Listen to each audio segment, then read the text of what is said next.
وہ بھائی منزل آگے جانا ہے، ایسے نہ ہو کہ تم مر جاؤ اور مسلمان نہ ہو تم، یعنی فرما بردار نہ ہو تم۔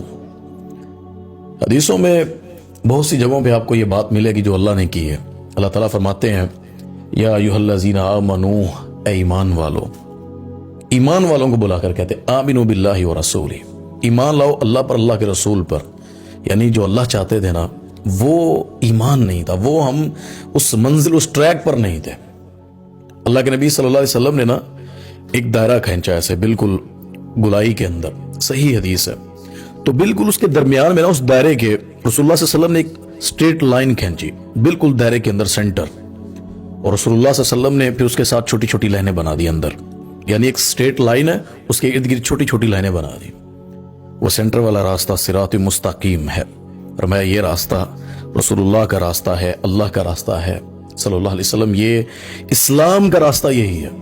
ہاں اس کے ساتھ جو چھوٹے چھوٹے راستے ہیں نا، وہ قرآن میں جو اللہ نے کہا وَلَا تَتَّبِعُوا خُطُوَاتِ الشَّيْطَانِ إِنَّهُ لَكُمْ عَدُوٌّ مُّبِينٌ، ان چھوٹے چھوٹے خطوات جو ہے نا شیطان کے، اس کے پیچھے نہیں چلنا، وہ تمہارا کھلا دشمن ہے۔ یہی تو کہنا ادخلوا فی السلم کافہ، اس ٹریک پر پورا چڑھ جاؤ، پورا چل جاؤ، وگرنہ یہ ارد گرد کے چھوٹے چھوٹے راستے باتیں تمہیں تمہاری منزل سے ہٹا دیں گی۔ ہمیں بڑا آسان لگتا ہے نا، فوتگی ہو جائے کل خانی کرو مردے بخشے گئے، رمضان آیا روزے رکھے بخشے گئے، کوئی ایسا کام ہو تھوڑا سا خرچ کیا، جی جنت تو اللہ نے ہمارے لیے بنائی ہے۔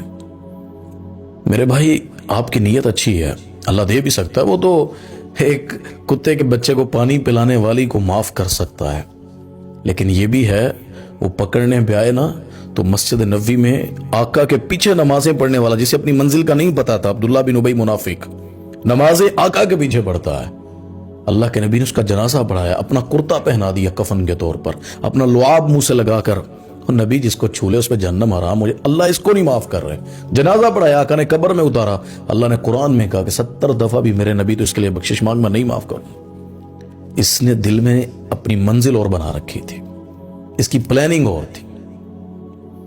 یہ راستہ بڑا کٹھن ہے۔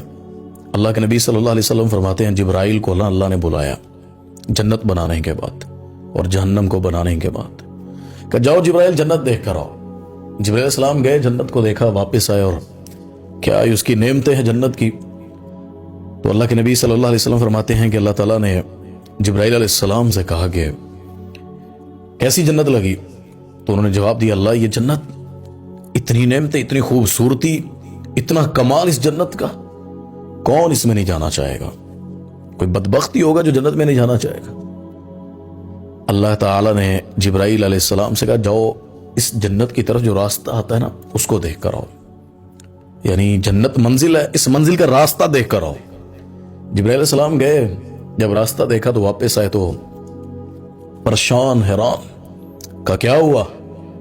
فرمایا اللہ اتنا مشکل راستہ جنت کی طرف، ایسی ازمائشیں اندر، مشکل سے کوئی اس جنت تک پہنچ پائے گا۔ اب بات کو سمجھیے گا، یہ فَأَلَّمَهَا فُجُورَهَا وَتَقْوَاهَا، اچھائی برائی اللہ نے ڈال دیا تمہارے نفسوں کے اندر، اس نے کلیئر کر دیا کہ خیر کیا ہے، شر کیا ہے، اس نے بتا دیا کہ اہدنا الصراط المستقیم کیا ہے اور غیر المغضوب علیہم وہ کیا ہے، غضب والے کون ہیں، حق والے کون ہیں، یہ اللہ نے کلیئر کر دی۔ پھر بھی انسان کہے گی نہیں مجھے تو پتہ نہیں تھا جنت میں کیسے جانا ہے۔ اللہ نے جنت کا راستہ دکھایا تو یہ جبرائیل نے جواب دیا۔ اللہ نے کہا جاؤ جہنم بھی دیکھ کر آؤ۔ جبرائیل السلام گئے اور جہنم کی ہولناکیاں، تندور، آگ، واپس آئے کہ اللہ کون اس میں جانا چاہے گا؟ اتنی خوفناک، اتنی عذاب سے بھری ہوئی جہنم۔ اللہ نے کہا جاؤ اس کا راستہ بھی دیکھ کر آؤ۔ جب اس کا راستہ دیکھا نا تو واپس آ کہتے ہیں اللہ اتنا آسان جہنم میں جانا، لوگ کیسے بچیں گے؟ یہ تو کوئی بچ پائے گا، ورنہ ہر کوئی تو پھسل جائے گا ان راستوں پہ چل کے۔ احتیاط، جہنم میں آپ نماز مستقل چھوڑ دیں آپ جہنمی ہو جائیں گے، آپ شرک کریں جہنمی ہو جائیں گے، اللہ کے خلاف چلے جائیں جہنمی ہو جائیں گے، اللہ کے نبی صلی اللہ علیہ وسلم کی بات نہ مانے جہنم میں چلے جائیں گے، نئی چیز خود سے بنا کر دین میں پیش کر دیں بدعت پہ چل کے آپ جہنم میں چلے جائیں گے۔ کتنے راستے ہیں، اللہ نبی کا راستہ ایک ہی ہے۔ یہ زندگی جس کے پیچھے ہم اپنی منزل، اپنا راستہ چھوڑ بیٹھے ہیں نا، میں تو حیران ہوتا ہوں کہ ہم انسان غربت کے ڈر سے بچنے کے لیے کہ غریبی نہ آ جائے ہم پیسہ اکٹھا کرتے ہیں، کماتے ہیں، بہت محنت کرتے ہیں، پھر جب کما لیتے ہیں غریبی ختم ہوتی ہے پھر اس جیب پہ ہاتھ رکھ لیتے ہیں، خرچ نہیں کرتے۔ پہلے بڑا جذبہ ہوتا ہے، بعد میں خرچ نہیں کرتے۔ انسان ڈرتا ہے الذی جمع مالہ وعددہ یحسب ان مالہ اخلدہ، اللہ کہتے ہیں یہ سوچتا ہے یہ میرا مال جس کو میں نے گن گن کے رکھا ہے یہ میرے پاس ہمیشہ رہے گا، حالانکہ یہ نہیں رہے گا، کفن میں ساتھ لے کر نہیں جائے گا۔